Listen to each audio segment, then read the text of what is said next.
What you're watching right now around the city's church incident and terrorist activity directed towards ICE agents and regular Americans is narrative control and distraction. I'll cover it, but ultimately we have to have a little dose of reality also. Finally, federal authorities have arrested 3 activists connected to the city's church incident in St. Paul, Minnesota. Attorney General Pam Bondi and FBI Director Kash Patel announced the arrests of Nikema Levy Armstrong, Minneapolis civil rights attorney and activist who helped lead the demonstration, Chantel Louisa Allen, a community organizer and St. Paul school board member, and William Kelly, an activist who publicly challenged law enforcement before his arrest. Around this country is they're using their political influence to attack people that disagree with them. They're going to come at me with charges, and I'm not scared of that. There's no base for these charges. I did not block them from, their service. They welcomed us in. They never asked us to leave. The police never came in and removed us. So we didn't stop their service. In fact, people were still praying the entire time. The music was still playing the entire time. So, Pam Bondi, you want to come and arrest me? You want to come and give me charges? So be it. And for all the people giving me death threats, threatening my life, kill me. Go ahead, kill me. Because you know what? As Fred Hampton said, you can kill the revolutionary, but you can't kill the revolution. All 3 are being prosecuted under federal law, including the Freedom of Access to Clinic Entrances Act, which is a FACE Act, a statute applied here to alleged interference with the free exercise of religion at a place of worship during Sunday services. That tells you the federal government is treating this as serious interference with civil rights, not just a protest. In the video, William Kelly was clearly publicly taunting Attorney General Pam Bondi, acting like he's untouchable and, well, FAFO. At the same time, a federal judge refuses to sign an indictment connected to Don Lemon's involvement, even though he live streamed from inside the disruption and prior to the execution of that invasion of City's church. And this just in from Nick Sorter. Breaking, the U.S. magistrate judge who refused to sign off on Don Lemon's arrest warrant, Doug Miko, is married to an assistant attorney general in Minnesota AG Keith Ellison's office. Are you seriously kidding me right now? Total conflict of interest. Circumvent him and make the arrest. Minnesota is corrupt beyond belief. And that is why I keep saying it is installed. These people are installed. Now the DOJ is reportedly reframing the case in order to ensure that Lemon is charged for his participation in the invasion. So once again, we see selective accountability. Some people face consequences immediately and others are protected with the same pattern, different day. Order in the court, please. Miss Judge on the mic. Bring the choir in. Hey, Don Lemon in the back row. Fake fur, tight pants, and a weak glow. Trying to preach, but he reading from a talk show. Facts all wobbly, stunting for the B-roll. Oh, you ain't Peter, you ain't Paul. Those are just the guys you cracked at the mall. Right before you pulled up at a church hall. Don't blame the Christians and act appalled. Sunday service, families made prayer. Here you come, put my mic on air. Turn the pulpit to a press event. Now the bailiff taking evidence. Don Lemon, why you so bitter? Crying like a little bitch on Twitter. Unwatchable like Jennifer Welch. Gonna have to start a new show for myself. Then you look at what's happening in Washington. Jack Smith testifies that he took 2 oaths of office, one without witnesses and another almost a year later ordered by Merrick Garland. Mr. Smith, on November 18th, 2022, A.G. Garland appointed you as special counsel. Can you tell me about your swearing in or the oath of office that you took after that? I don't recall the specifics of it. I know I was sworn in. I don't recall the specifics of how that was done. You don't remember who swore you in? I don't. Would you agree that taking the oath of office is a legal requirement for the job that you had? I've taken oaths of office regularly. I haven't researched whether it's required or not, but I've done that I think in every government case. It is required. Terms I heard earlier today were atypical, irregular, no proper procedure. Yet in your opening statement, you said that we followed Justice Department policies, and I would assume you meant the law as well. It strikes me as odd that you don't remember who swore you in, how you were sworn in. It's pretty significant. We all get sworn in here, and I remember every day. You don't remember who swore you in. I don't remember the details of it as I sit here today. But you did take the oath of office before you got rolling. I think my recollection is it was when I was appointed. It was when.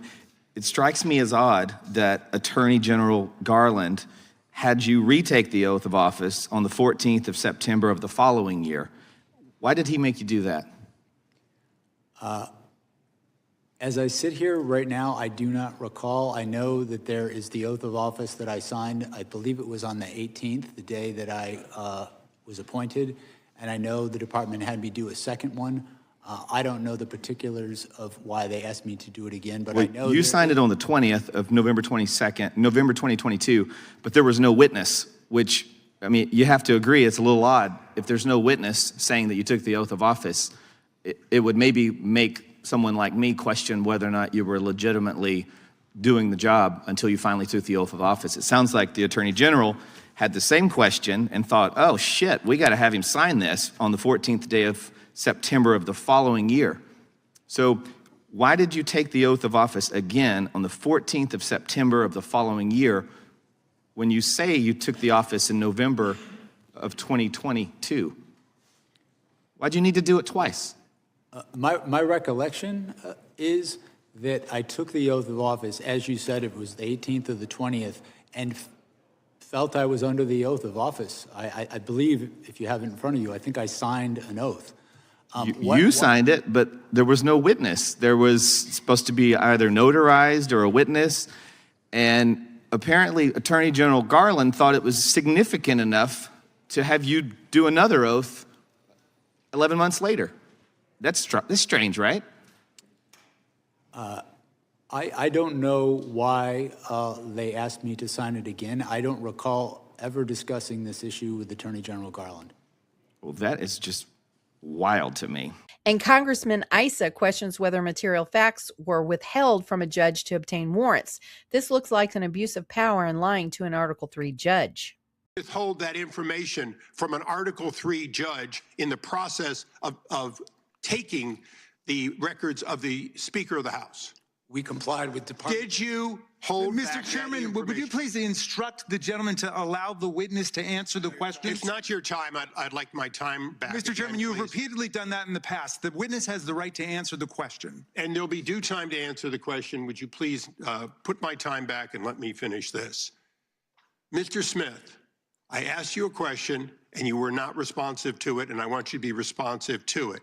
Did you, whether you think it was legal or not, whether you think it was right or not, did you withhold the name of Kevin McCarthy, Speaker of the House, when you were seeking records on Kevin McCarthy, the Speaker of the House, or Jim Jordan, the chairman of this committee?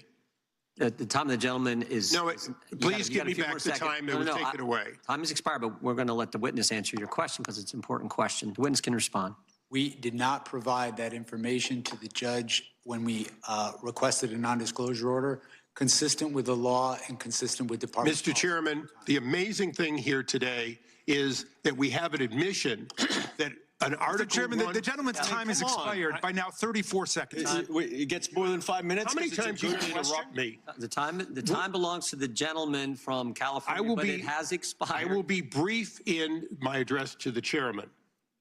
We have the evidence that an Article I representative on behalf of the president withheld that Article III. Mr. Chairman, our witness granted the same leniency. And with that, I yield back in disgust of this witness.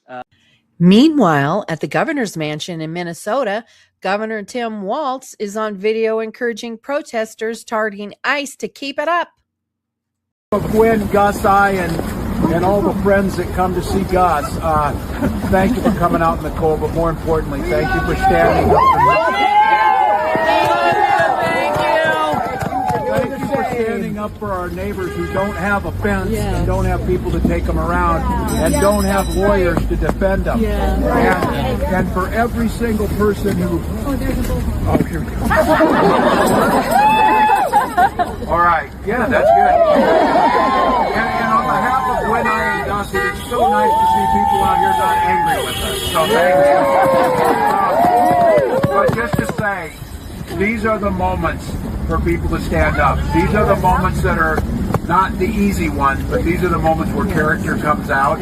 I am receiving notes from around the world. People identifying, and there's a lot of people saying, okay, I was sleeping on Minnesota. And I think what you've done and what our neighbors are going through to see this, and I oftentimes told this story. I served on the China Commission in Congress, ironically enough, as co-chair with Marco Rubio. We used to bring in Chinese political prisoners, and we would ask them, when we speak up and call out your government, is it bad? And they said, well, in the short run it's bad because they torture us. But if you don't speak up, they will torture us and forget about us. And the idea is right now is we have to be speaking up. We have to call it out.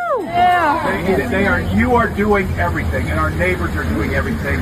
And I can't stress enough on this. We're winning it because we're doing it with Minnesota grit, Minnesota humor, Minnesota decency. Oftentimes talk about this, and I know people are discussing this a lot. I spent a lot of time with John Lewis on nonviolent resistance. The resistance matters. We're not telling people to be silent, but we're not telling people to go out and cause problems. We're going to cause good trouble. Thank you. After all of this, you peel back the layers of what's really happening, and you see a pattern of behavior that can't be ignored. The global organized crime syndicate has been milking the American people for decades and has accumulated billions of dollars they've spent trying to destroy our country. With reports uncovering the massive fraud like the one of Nick Shirley and this clip detailing Ilhan Omar's connection, this is just the tip of a gigantic iceberg that isn't going to be going away anytime soon. Woman Ilhan Omar's net worth went up nearly $30 million. The question is how? Here's what we know. Omar's husband, a former political consultant, owns a venture capital firm based in Washington, D.C. and a winery in California. Take a look at these numbers. In 2023, Omar disclosed a maximum of $50,000 in assets at the winery. The next year, Dana, that number increased to $5 million. Meanwhile, her husband's company, Rose Lake Capital, reported a maximum of $1,000 in assets in 2023. The next year, it was $25 million. Despite that, Omar denied being a millionaire earlier this year, posting on X, quote, "I barely have thousands, let alone millions."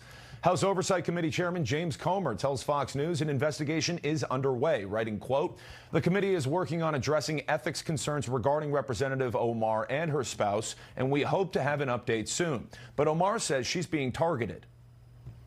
Ever since I've gotten to Congress, they have been doing these sort of weird ethics investigations. None of them have yielded anything because I have been as transparent as I can be.